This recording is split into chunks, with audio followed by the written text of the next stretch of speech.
Assalamualaikum warahmatullahi wabarakatuh.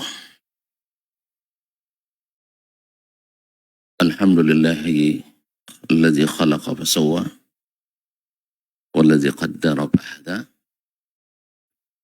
Asyhadu an la ilaha illallah wahdahu la syarika lah subhanahu wa ta'ala wa asyhadu anna Muhammadan abduhu wa rasuluhul mustafa wa nabiyyuhul mujtabah sallallahu alaihi wa ala ali baitihi as-sadati syurafa wa ashabihi al-kiramin nubala ahli as-sidqi wal wafa wa tabi'ina lahum bi ihsanin ila yaumil jazaa'il awfa. Thumma amma ba'd. Fa usi nafsi wa iyyakum ayyuhal muslimun wa ayyatuhal muslimat bi taqwallahi haqqa taqwa wa muraqabatihi bis sirri wan najwa. Fa inna ajsadana 'ala an-nari la taqwa fastamsiku minal islami bil urwatil wuthqa wa tazawwadu fa inna khairaz zadi taqwa. Ya ayyuhalladzina amanu taqullaha haqqa tuqatih wa la tamutunna illa wa antum muslimun. Ma'asyiral hadirin wal hadirat wal musyahidin wal musyahidat, bapak dan ibu-ibu, saudara-saudara dan saudari-saudari, serta adik-adik dan anak-anak kaum muslimin dan muslimat yang besar tak panggil gelar, yang tak bergelar tak sebut nama, para alim ulama, cerdik pandai, tokoh adat, tokoh masyarakat, kaum muslimin dan muslimat yang dirahmati Allah Subhanahu wa ta'ala. Alhamdulillah, kita mesti banyak bersyukur kepadanya karena banyak sekali nikmat dan rahmat yang kita terima daripadanya. Dan kita pun masih berharap Allah sentiasa mencurahkannya dan menambahkannya. La in syakartum la azidannakum. Wabil khusus nikmat iman, nikmat Islam yang sebesar-besar nikmat ini semoga tidak tercemari dengan berbagai subuhat dan teori. Untuk itulah kita selalu mengaji di majelis-majelismu seperti ini. Mudah-mudahan menit-menit ke depan Allah nilai dengan nilai yang besar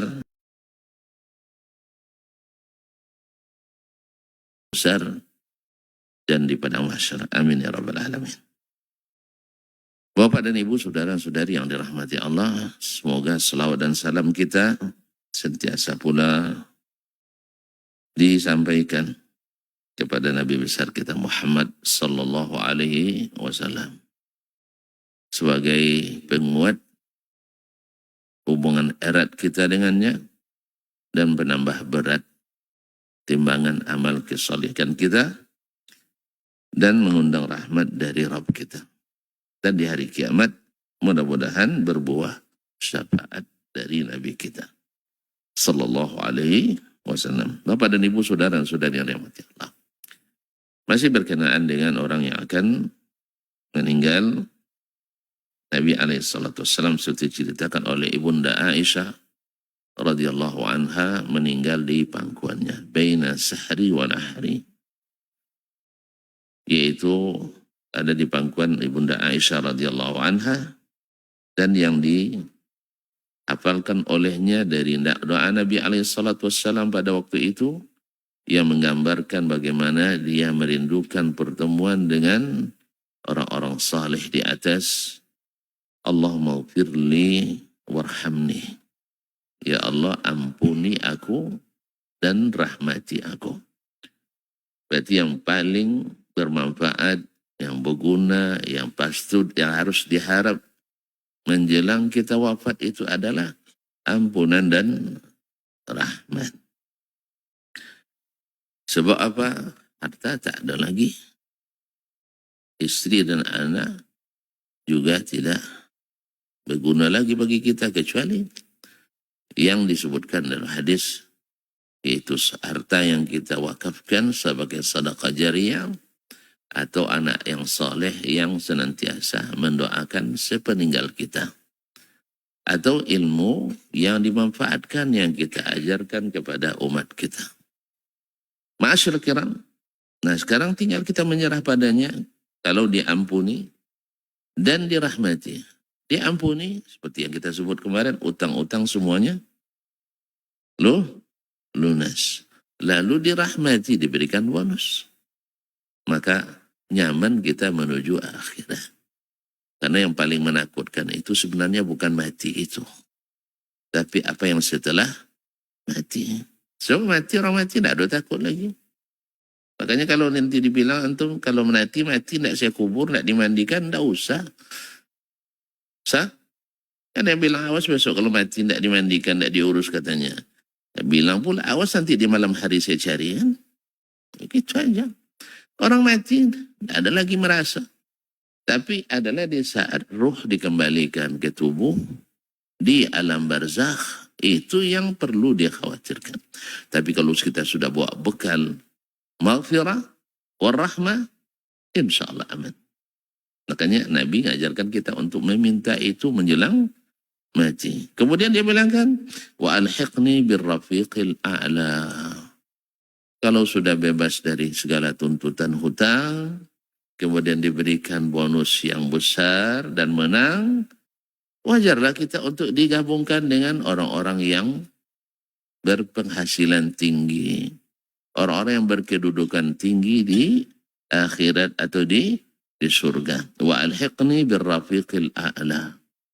Dan gabungkan saya dengan orang-orang yang tertinggi, yaitu para nabi, para rasul, para siddiqin, para syuhada, dan orang-orang saleh.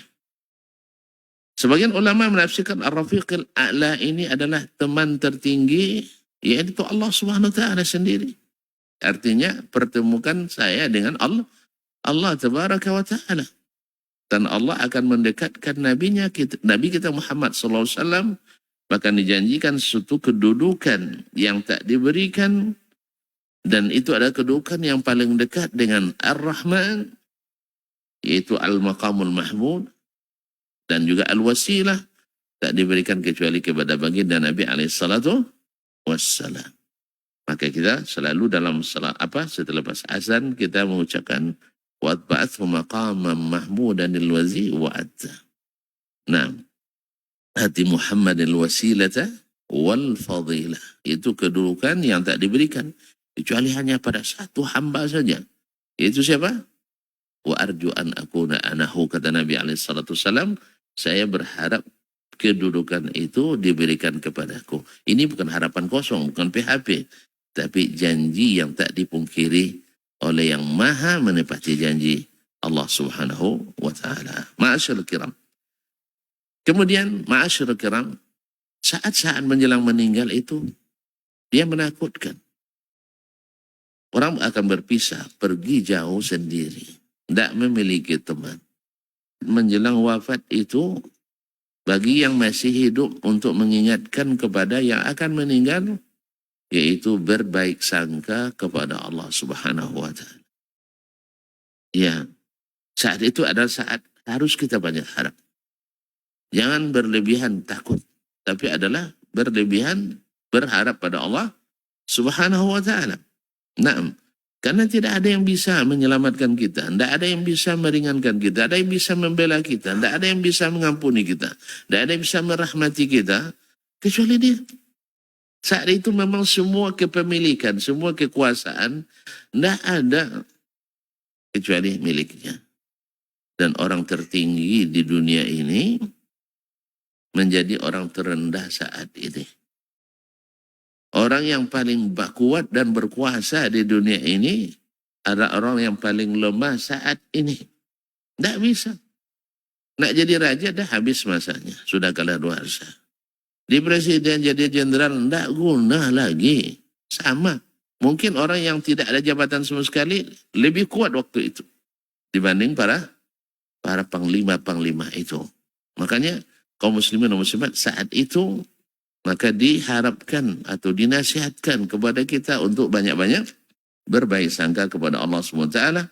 Seperti yang diuraikan oleh Imam Muslim dari Jabir bin Abdullah radhiyallahu anhuma, dia berkata, sami'tu an-nabiyya sallallahu alaihi wasallam qabla wafatihi bi thalath yaqul, saya mendengar Rasulullah sallallahu alaihi wasallam sebelum wafatnya 3 hari atau 3 hari menjelang wafatnya. Beliau bersabda, la yamutanna ahadukum illa wa huwa yuhsinu billahi dhanna. Jangan seseorang dari kalian meninggal kecuali dalam keadaan berbaik sangka kepada Allah. Jangan seseorang meninggal kecuali dalam keadaan berbaik sangka kepada Allah. Ma'asyar kiram dirahmati Allah. Kenapa kita disuruh berbaik sangka kepadanya? Allah sendiri yang mengatakan, ada diskusi, ana inda dhanni abdi bi. Saya ini sesuai dengan sangkaan hambaku kepadaku. Makanya orang-orang beriman pasti sangkaannya kepada Allah baik. Maka dia dapatkan Allah akan berbuat baik kepadanya. Orang-orang kafir pasti sangkaannya kepada Allah buruk. Karena kelakuan buruknya. Sama kita hari ini kaum muslimin dan muslimat dirahmati Allah SWT. Bila kita adalah seorang rakyat yang berlaku buruk, tidak ada aturan kecuali kita langgar. Tidak ada norma dan etika kecuali kita kangkangi. Tidak ada semuanya. Kira-kira kita bertemu dengan pemimpin, berbaik sangkakah kita atau berburuk sangka? Pasti berburuk sangka. Pasti berburuk sangka. Ini pasti saya dijatuhi hukuman terberat. Jangan-jangan ke Nusa Kambangan ini. Ya. Atau jangan-jangan apa namanya yang di Amerika sana tuh? Guantanamo ya. Guantanamo. Pasti itu. Sebab apa? Karena kita memang orang berlaku buruk. Makanya ini selain anjuran untuk berbaik sangka, juga anjuran untuk berbaik-baik sebelum menjelang wafat kita. Makanya umur kita yang sudah mulai menua, usia kita yang semakin tinggal sedikit, kan mendekati berjumpaan dengan Allah SWT. Maka berbuat baiklah, bertaubatlah, kembalilah, sesalilah, perbaiki dirilah. Saat itu kemungkinan kita berburuk sangka pada Allah semakin jauh. Bahkan kalau kita sudah belajar dan menikmati berapa indahnya mengaji, ternyata dosa sebesar apapun, kalau kita bertobat, Allah bersihkan dengan mudah. Tidak perlu banyak ritual dan acara. Kalau kita sebagian kan enggak, kalau dosa besar, kalau dengan manusia kan banyak ritualnya, kan banyak sidangnya. Kalau itu enggak. Dengan Allah ritualnya tak banyak. Ambil wudhu, solat 2 rakaat, lalu bertobat dengan 3 syarat, menyesali, berazam tak buat lagi, dan meninggalkan yang telah lalu itu. Hapus semuanya. Tapi kalau berurusan manusia tambah sulit lagi. Kalau dengan manusia tambah selesaikan urusan dengan mereka. Kalau hutang dibayar, kalau kezaliman minta dimaafkan, kesalahan minta diikhlaskan, karena itu adalah hak mereka. Kaum muslimin yang dirahmati Allah SWT. Jangan seseorang meninggal kecuali dalam keadaan berbaik sangka pada andainya. Ketika kita meninggal belum sempat memperbaiki diri sekalipun. Ya. Belum sempat taubat. Juga kita harus berbaik sangka padanya. Sebelum napas di tenggorokan masih ada pintu terbuka untuk kita. Bukankah dosa kafir, dosa syirik itu lebih besar dari segala dosa? Tapi tidak sedikit orang menjelang meninggalnya, sebelum napas di tenggorokan, sebelum qarqar, dia bertaubat dan mengucapkan asyhadu Asyhadu an la ilaha illallah wa asyhadu anna Muhammadar Rasulullah. Akhirnya selamat. Selamat. Karena apa? Al-Islam yajubbu ma qablah. Islam itu memotong semua catatan yang terjadi sebelumnya. Bahkan kaum muslimin dan muslimat dirahmati Allah, yang terpotong catatan dosa. Sedangkan catatan kebaikan, hikmah Allah SWT mengatakan, aslamta ala ma kunta alaihi minal khair. Kamu masuk Islam, bawa kebaikan yang dulu kamu kerjakan. Sebab, wa man taba, siapa yang bertobat, fa ulaika yubaddilullahu hasanat sayyi'atihim hasanat. Siapa yang bertobat kepada Allah, mereka Allah gantikan keburukan-keburukannya dengan segala kebaikan-kebaikan. Makanya kaum muslimin sekali lagi, ini kan selain untuk orang, untuk kita. Jadi saat akan meninggal siapapun, kita kan tidak tahu apa yang kita lakukan. Ya sekarang kita baik-baik saja. Tapi Allahu a'lam. Tapi semoga Allah jauhkan kita dari segala ujian yang tidak bisa kita sanggupi. Tapi mana tahu? Tapi menjelang meninggal, ingat, berbaik sangka pada Allah Subhanahu wa taala. Sebesar apapun dosa, tetap kita berharap kepadanya diampuni. Dan takut berdosa itu, berharap diampuni itu adalah keimanan yang sempurna. Karena kita tidak dituntut untuk tidak berdosa. Karena tidak mungkin kita tidak berdosa. Tapi kita dituntut untuk beristighfar, bertobat, dan berbaik sangka kepada Allah Subhanahu wa ta'ala. Nah, supaya orang ini ketika akan mati masih punya harapan. Saat itulah orang-orang yang hadir, baik itu keluarga, anak-anak, istri, dan sahabat, atau siapapun. Saat itu jangan sekali-kali ngungkit dosa-dosanya. Itulah iya katanya. Udah lama disuruh bayar zakat, tidak bayar-bayar juga. Sah? Mana tahu ayah tidak mau bayar zakat. Kan kisah itu. Masih ingat kisah bapak itu lama tidak bayar zakat. Panggilnya orang dari lembaga amal zakat kan. Setelah dia hitung ternyata zakatnya seekor inopa. Nah, seekor inopa. Dari keberapa inopanya kalau satu ekor zakatnya? Nggak pernah bayar zakat tentunya. Kalau satu ekor inopa zakatnya berarti kekayaannya berapa? Berapa ekor inopanya itu? 40. Kan zakat itu seperempat 40. 40 ekor zakatnya sah. Satu. Kan kambing 40 ekor zakatnya sah.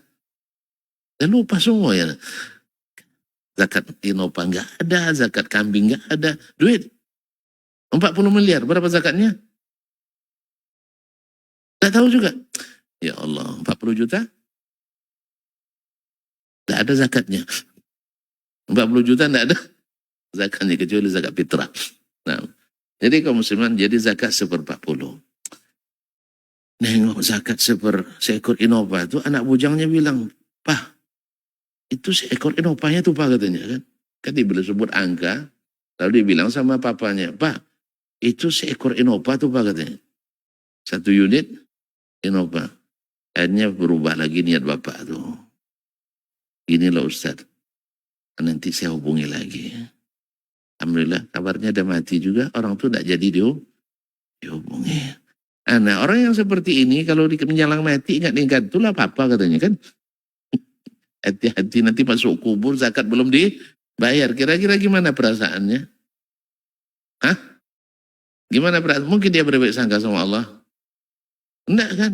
Atau misalnya jangan-jangan ini macam-macam mungkin ya maksiat-maksiat lain disebutkan atau kesalahan-kesalahan atau mungkin tidak berbaikan orang lain saat itu juga nah. Maka pada waktu itu kaum muslimin dan muslimat seperti yang dikatakan oleh Imam Ibrahim An-Nakhai oleh Syekh Hafizullah, kanu yastahibbun ayulaqinul abda mahasina amalihi inda mautih. Dulu kan Ibrahim An-Nakhai kan adalah tabi'i, imam di antara a'immatut tabi'in. Kalau dia bilang mereka dulu, tentu maksudnya para sahabat radhiyallahu anhum. Yastahibbun, mereka sangat mencintai, menganjurkan mereka mentalqinkan seorang hamba mahasina amali inda mautih. Maksud mentalqinkan adalah mengingat-ingatkan kepadanya kebaikan-kebaikan ketika akan meninggal.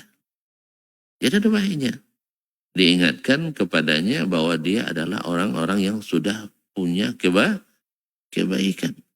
Nah, likai yuhsina dhannahu bi rabbih azza wa jalla. Supaya apa?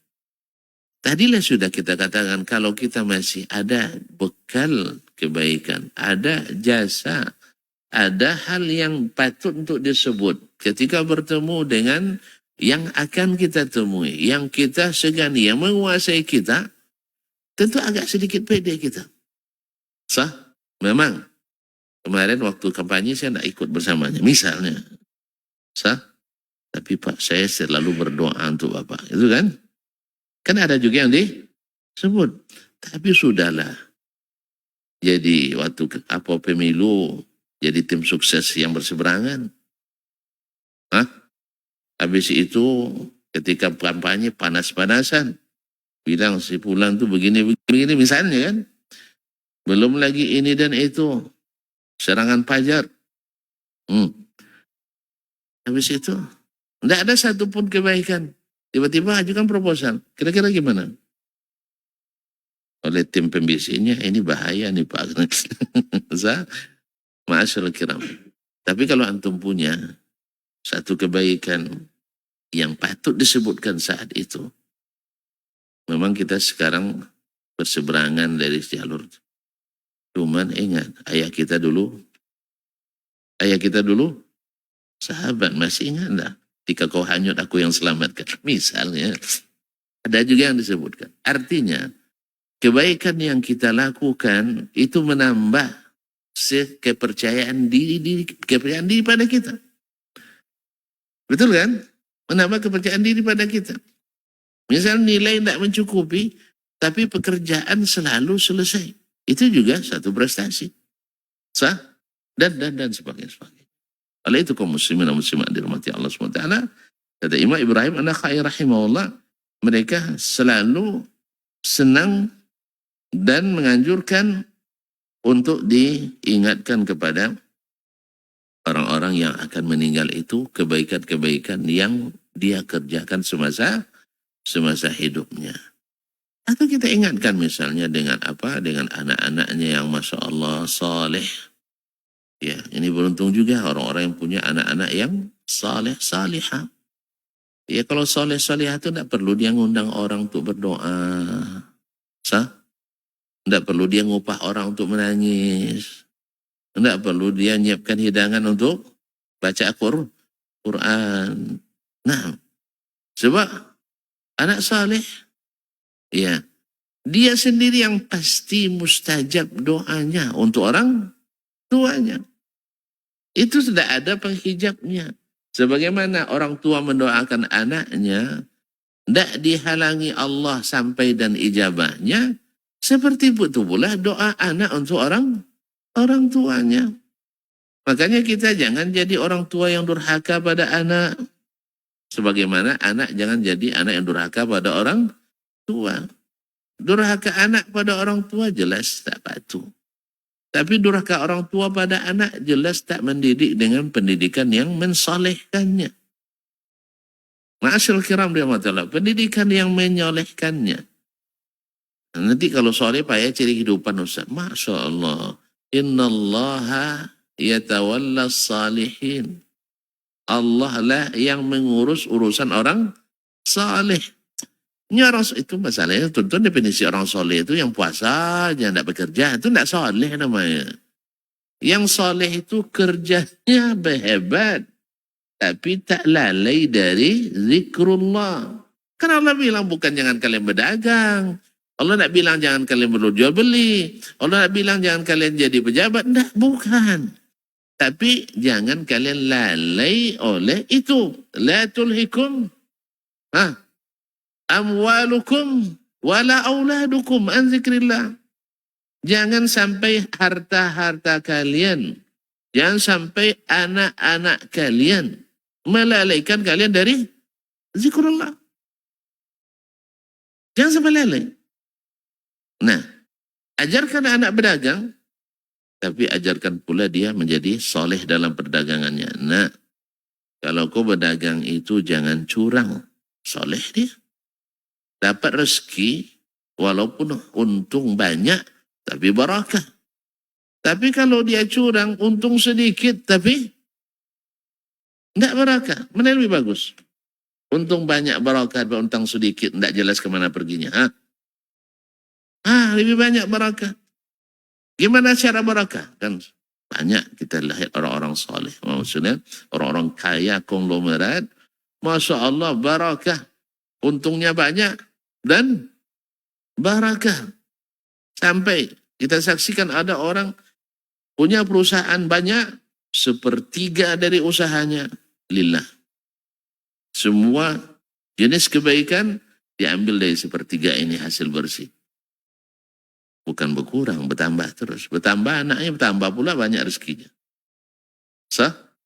Bertambah. Jadi kaum muslimin dan muslimat, soleh itu bukan maknanya harus ya hafiz Quran semua, juga tidak. Harus jadi ustaz semua, enggak. Nanti kalau jadi ustaz semua bersaing pula ustaz tuh.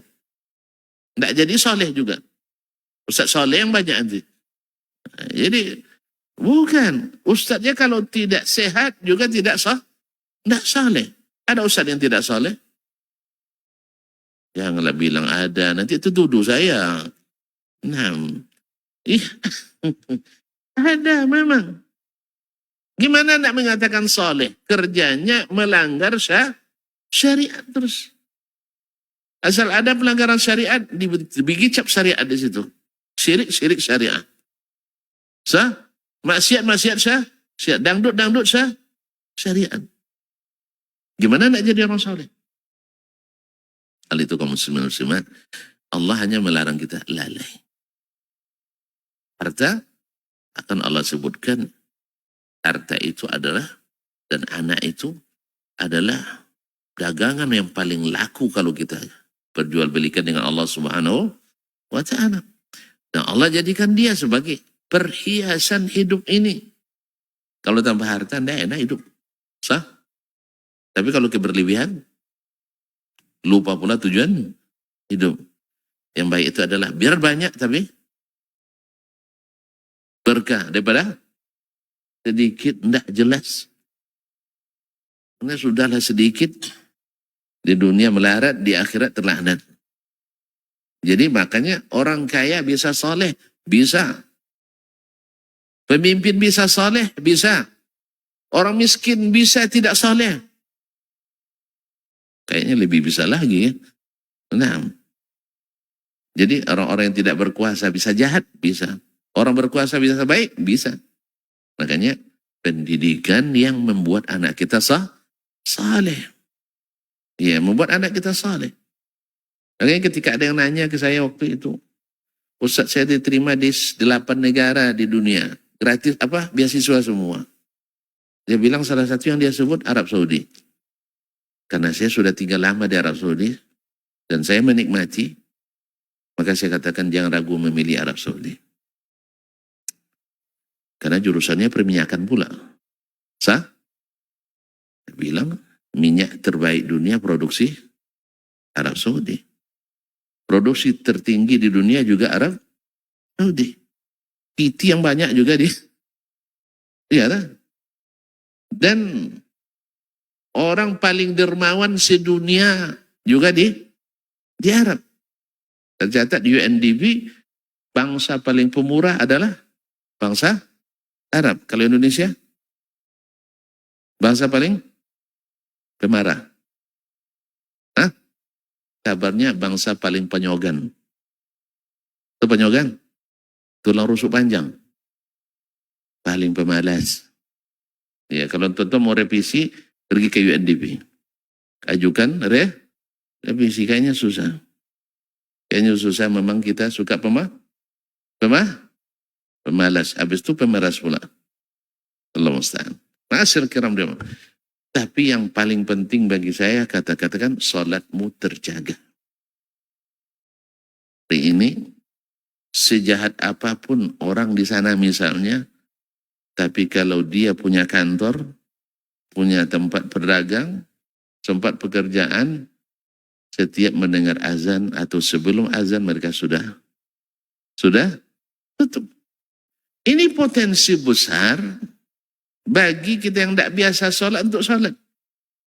Walaupun tidak dipaksa, asal tidak jalan-jalan di jalan waktu sholat, antum sembunyi ngumpet dalam kantor tidak akan dicari insya Allah.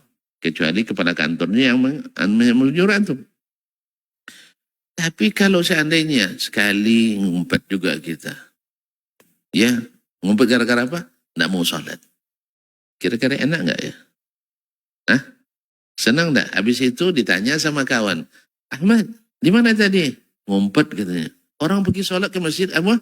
Ngumpet. Diumpat terus tiap hari. Karena ngumpet diumpat terus. Dah? Orang pergi sholat, kamu nggak sholat.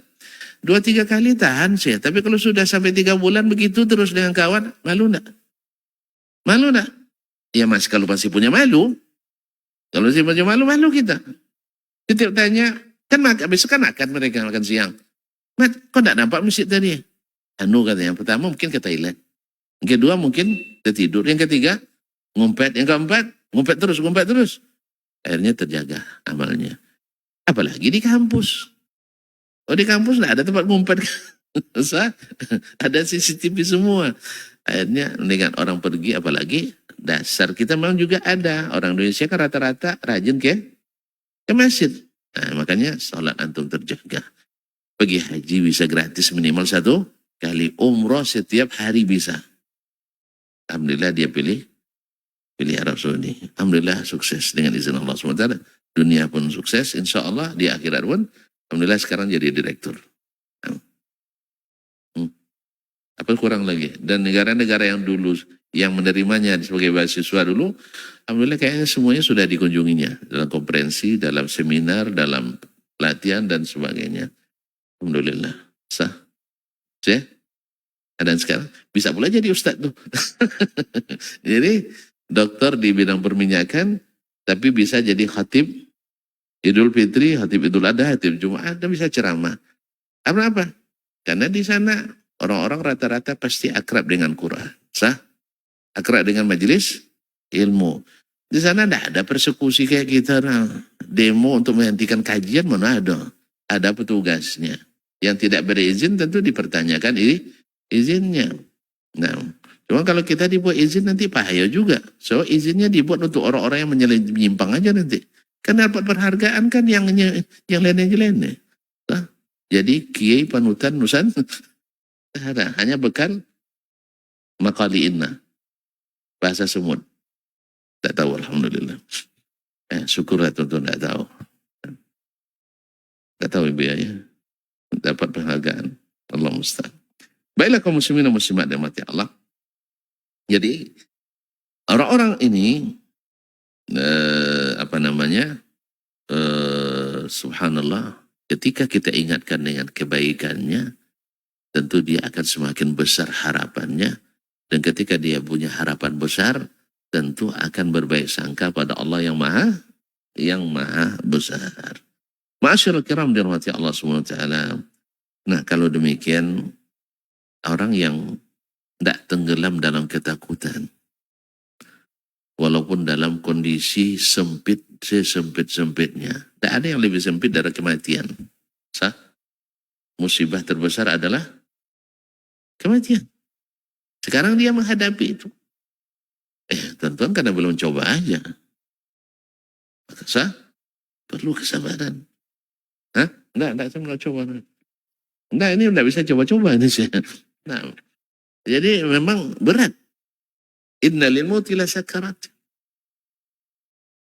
Tapi ketika dia ini pasti akan menempuhnya dengan penuh kesabaran. Sabar memang selalu punya dasar harap. Kalau masih ada harapan, sabarnya dia. Iya enggak? Kalau masih ada harapan, sabar enggak? Kalau enggak ada harapan, anarkis orang. Ibarat gaji misalnya, kalau masih ada harapan diterima, orang gaji nunggak 1 semester misal. Nah, saya pernah mengalami ya. Dan tentulah, alamilah sekali-sekali gaji tidak diterima tuh. Biar tahu makna sabar. Ini syukur terus. Jadi, kita tengok. Sering dengar enggak? Buruh demo. Sering ya? Buruh, apalagi dosen. Dan mulai juga kadang-kadang. Kenapa? Karena yang diharap hilang itu. Kadang-kadang misalnya sertifikasi 8 bulan lenyap, tidak diterima. Alasannya anggaran nggak ada. Sah? Sering terjadi. Bukan anggaran tidak ada, tidak dianggarkan, itu ya cukup. Buktinya anggaran lebih. Makanya saya tidak percaya. Kalau ada misalnya instansi, institusi bilang anggaran tidak ada. Perencanaan yang tidak benar. Masa dana rutin seperti ini tidak dianggarkan cukup. Sedangkan biaya proyek dan ini berlebih. Sah? Selalu ada silva, sekian puluh miliar. Tapi untuk bayar ini nggak ada. Apa sebab? Masalah penganggaran. Apa dek sedih tuan-tuan? Apa dek sedih? Pelaku ya? Enggak pernah mengalami ya. Apa hubungan dengan mati Ustaz? Iya ada hubungan, kan sabar tadi. Kalau masih ada harapan, orang masih bisa menekan diri dan sabar. Kalau sabar, orang menghadapi tidak kalut. Pasti dengan hal-hal yang legal, hal-hal yang disyariatkan.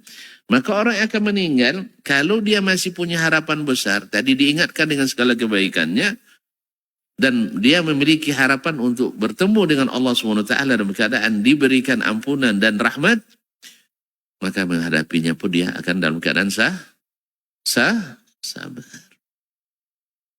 Kita tahulah tuan-tuan, kalau orang sabar itu, ya subhanallah, pernah tidak merasa sabar ya? Pernah tidak bersabar? Tidak ya. Coba aja pas antrian, kita tidak pernah antri juga tuh masalahnya. Tiba-tiba orang lewat depan kita. Awak nak cepat, takut terlambat. Tambah lagi orang ini. Sabar tak kita? Orang sabar dengan tidak sabar pasti beda. Yang tidak sabar pasti minimal cemberut. Lebih lagi setelah itu namanya? Bersungut. Ya, habis itu mulai ngomel-ngomel. Tambah lagi mungkin memukul. Kalau orang sabar enggak. Orang sabar silakan. Nah, dia tidak akan sedikit pun berubah raut mukanya. Dia akan berbaik sangka, barangkali bapak ini lebih terlambat dari saya. Atau barangkali istrinya sedang marah-marah di rumah. Sah? Kita untung istri kita tidak pernah marah. Terlambat abang pulang, aku tetap sayang. Kalau perlu tidak pulang. Apa yang mau dimarahkan lagi? Sabar kita. Jadi kadang-kadang kita dapat musibah, mungkin musibah orang lain lebih besar. Gitu aja. Nah, masyaallah kiram dia. Bahkan mungkin kita isi masa-masa menanti dengan yang berguna. Seperti yang sering tertulis kalau kami di Arab Saudi itu dulu sering di antrian di rumah sakit, antrian di kantor ya, di instansi di pelayanan, itu ditulisnya. Walaupun kadang-kadang bagi yang tidak sabar itu omong kosong katanya kan. Daqaiqul intizar imla'ha bil istighfar. Detik-detik Anda menunggu, penuhi dengan istighfar. Ternyata bagus juga ya. Banyak istighfar. Kenapa istighfar? Karena istighfar yang bikin sabar. Istighfar yang bikin sabar. Astagfirullah. Sabarlah kamu istighfar. Istighfar itu bikin sabar. Makanya isi detik-detik menunggu dengan istighfar. Alhamdulillah ternyata ketika diamalkan benar sih. Benar. Walaupun kadang-kadang kita merasa kita kadang-kadang dizalimi oleh orang lain. Orang baru masuk, lewat juga. Rupanya ada keponakannya. Cepat awak ada 2 jam nanti, tidak diproses. Pas nanya, hilang pula berkasnya. Nah, coba yang, terus kita mau ngapain? Mau ngomel-ngomel, tambah tidak senang hati. Dan ini kalau bertimbun-bertimbun, menjadi hal yang susah dihilangkan. Sah? Jadi dendam. Untuk apa teman-teman? Kecuali sejak itu tuh tidak ketemu lagi dengan orang tuh. Tapi kalau ketemu lagi setiap nampak, auzubillah. Setiap nampak, auzubillah. Lebih baik setiap nampak, ya dimaklumi saja. Nasallallahu alaihi wasallam. Maka kaum muslimin, orang yang sabar ketika menghadapi mati, tentu akan lebih tenang dan lebih senang. Makanya Nabi SAW mengapresiasi dengan apresiasi yang tinggi orang-orang yang sabar dalam segala keadaan. Ajaban li amril mu'min, inna amrahu kullahu khairun. Sungguh menakjubkan urusan orang beriman itu. Semua urusannya baik. Walaysa dzaka illa li ahadin illa lil mu'min. Dan itu tak pernah didapatkan kecuali oleh orang beriman. In asabathu sarra'u syakar. Bila dia mendapatkan yang menyenangkan, dia bersyukur. Maka ana khairallah. Syukur itu baik baginya. Wa in asabathu dharra'u sabar, kalau dia mendapatkan hal yang memudaratkan, yang tidak menyenangkan, dia bersabar. Sabar itu juga baik baginya. Orang Arab bilang dalam syairnya, as-sabru kas-sabri murrun madhaquhu walakinna aqibatahu ahla minal asali. Sabar itu seperti pohon sabr. Ada pohon namanya sabir di tanah padang pasir itu pahit, tetapi sangat manjur untuk menjadi obat. Nah, dan akibatnya atau hasilnya atau khasiatnya lebih manis dari madu. Lebih manis dari madu. Makanya oleh sebab itu sabar itu seperti itu. Orang sabar hatinya tenang, tentram, dan pahalanya terjamin tanpa batas. Walhamdulillah. Oleh itu ini sangat penting kita berikan kepada atau kita nasihati orang-orang yang akan mati, dan apalagi kalau kita sendiri yang akan mati.